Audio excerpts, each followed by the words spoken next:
No tervist! Tervist! Ailar mina. Kristjan. Väga meeldib. Meeldib. Aga laeme ratta peale. Räägime võib-olla autost. Kõlab hästi.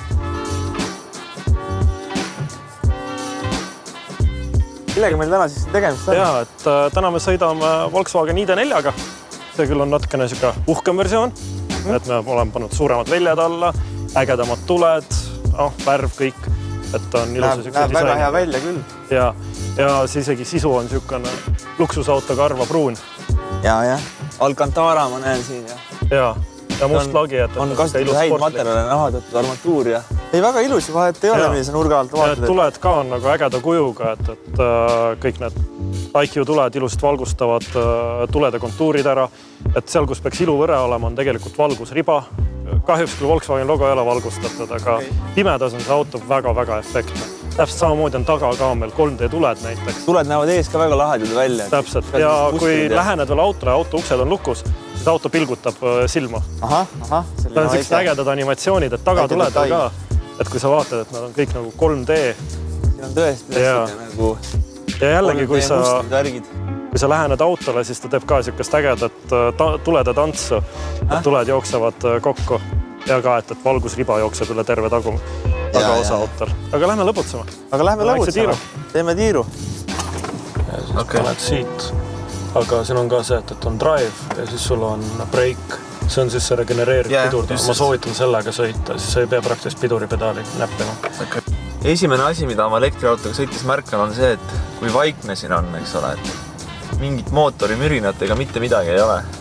Aga mitte ainult seda, aga vibratsioone ei ole. Jah, just täpselt, eks ole, et mingisugust sellist, kui oled nagu mingi diisliga sõitnud, siis on nagu ikka väga suur erinevus.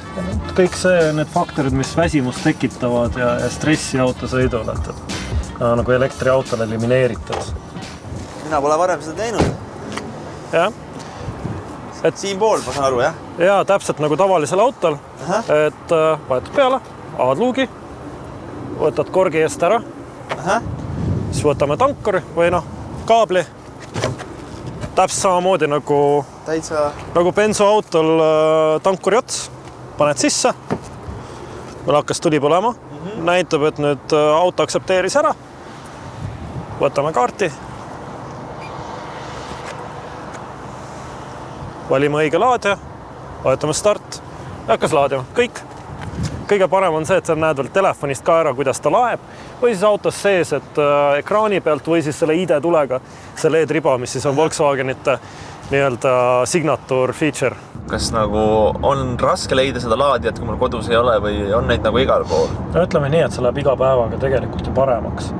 Et väga palju investeeringuid tehtud meie sellesse võrgustikku, aga isegi maantee peal, kui sõita, et nendes põhipunktides on olemas. Mis see kiirlaadija siis tähendab, et kui kaua aega võtab, et ma ei tea, 80%-ni näiteks jõuda? See on 10%-st 80%-ni tegelikult auto suudab ennast laadida circa 20-30 minutiga. Küll ma ütlen, et isiklik parim mul selle autoga on 10-st 80%-ni oli 18 minutit. Wow. Et ülimalt kiire tegelikult. Et täpselt siuke kabanossi ja kohvi võtmise aeg. Ka nagu maantul sõita lihtsalt nagu normaalse kiirusega, mitte liialt kiirustada. Sõiduulatus võib olla seal üle 400-450 kilomeetri, et näiteks kui on Riiga sõita, et tegelikult Riiani sõidab täitsa ilusasti ära. Kõige suurem sõiduulatus välja reklaamit on 520, et tegelikult see 520 on täitsa reaalne isegi püüda. Ja tegelikult on siin ka need Volkswageni enda kaardid asjad sees, et millega saab väga hästi navigeerida erinevates laadimisjaamadesse, isegi kui näiteks autol alla 20% näitab akut, siis ta kohe viskab ette, et kas sa tahad, et ma juhendan sind laadimispunkte. Okei, aga lähme nüüd sõidame ka natukene rattaga. Ilm on ilus ja meel on hea.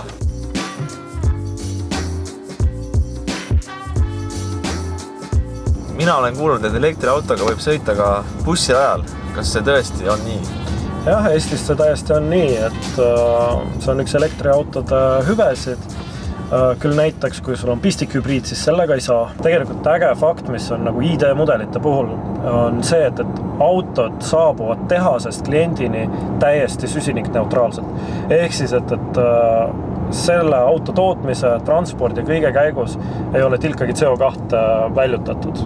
Tegelikult see auto on nagu päris terava minekuga vist, aga kui sa nagu sõidad, siis ei ole üldse üks tunnet, et tahaks nagu kihutama hakata. Eks see olegi ja tegelikult saad ju auto iseloomu ka muuta, et võtad selle mode nupu lahti, tahad ökolt sõita ja rahulikult, paned ökorežiimile, tahad mugavalt kulgeda, komfort, sportlikku sõitu paned spordile, et kas või siit ringi pealt proovime siis nüüd, kuidas sportrežiimiga see asi töötab. Vajuta täiesti, vot nii. Hoopis teine tera ikka, täitsa teine iseloom kohe. Kui palju siis rahalises mõttes on nagu see elektriautoga sõitmine soodsam versus siis nagu bensiiniauto puhul, et see elektrihind, see täiesti oleneb, et kus kohas laadida. Eks ju, et muidugi kodus laadimine on kõige soodsam, et sa saad autot ju ise programmeerida. Aga mis on kõige suurem kulu kokkuhoid on tegelikult hooldused. Et elektriautol ju õli ei ole näiteks. Õli pole, eks ole? Jah, täpselt, et auto küll ise arvestab, millal ta hooldust on vaja teha. Üldiselt see hooldus veel 2 aastat. Aga need hooldatavad detailid, nagu neid on hulka vähem, mis tähendab seda, et ajakulu on väiksem, ehk siis, et töötundide eest makstakse vähem ja ühtlas siis ka kulumaterjale on vähem. Et ainus kulumaterjal selle auto puhul või kuluvedelik on klaasipuhastusvedelik ja jahutusvedelik. Aga kuidas siis tundub, et kui peaksime uut autot ostma, kas ostaks endale? Mulle tundub, et elekter on väga mõistlik ja way to go.